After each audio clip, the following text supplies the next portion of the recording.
Morning, guys. Happy Monday. I hope everybody had an amazing Easter weekend, even if it was a socially distant Easter weekend. We are kicking off another week of daily data check-ins, and the first thing I want to talk about is the Data Privacy in Times of Crisis conference that is happening virtually this Thursday. Starts at 11 a.m. Eastern Time. I will be speaking with amazing people: Brittany Kaiser, Joe Toscano, State Senator Kevin Thomas, along with a host of other people that I'm honored to be speaking with. And we're going to be covering what it means to protect data privacy, particularly in times of crisis right now. So today I'm going to kick off by sharing another article. By the way, the link to register for that conference is in this post. And along with that, I'm sharing another article. This is a Forbes article. This Forbes article is a couple of years old, right? It was written in, a few years old, 2017. And, but what it talks about is it talks about the importance of ethics in a modern workplace. And what I want to really cover off on here is that even though this is like a few years old, that the tenets of it still hold true. If you want to attract the right kind of talent, if you want to build a company that is going to continually grow and be successful, that ethics does play a part in this.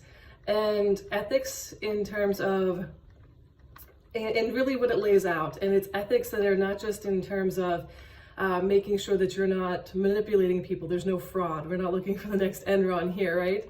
But there are also ethics in terms of sustainability, ethics in terms of diversity and inclusion, making sure that your company doesn't exploit people and other companies and other countries, and also just making sure that in all of this too, that you're also looking at thinking about the right partnerships, which is particularly important, I think.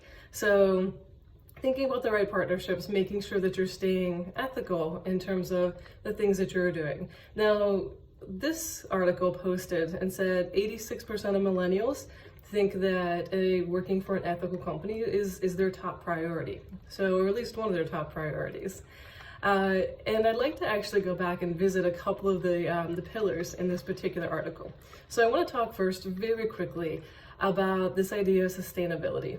It was once told to me that data ethics is going to be a lot like sustainability, environmental consumerism, and that people expect these days that companies are being environmentally conscious. In fact, in the 4 years from 2011 to 2015, there was a study run by that showed Fortune 500 companies went from 20% of them in 2011 were publishing environmental policies and sustainability policies, up to 81% of them 4 years later in 2015 were publishing environmental and sustainability policies. This is a great replica for what data ethics is going to be. And that's what we're starting off now. And we're starting off now to talk about data ethics, data privacy, ownership, transparency. It's all incredibly important and will continue to be important as part of an ethical makeup of a company. So along with that, most people don't want to work for a company that exploit other people. And I'm afraid that if we're not thinking about providing the right guidelines, the right ethical guidelines, the right ethical principles that can be followed, that we fall into this category of potentially exploiting people and exploiting their data.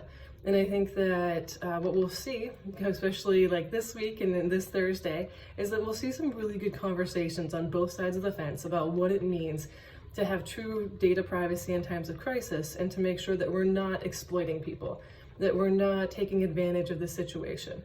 So I hope that you guys all have a great Monday.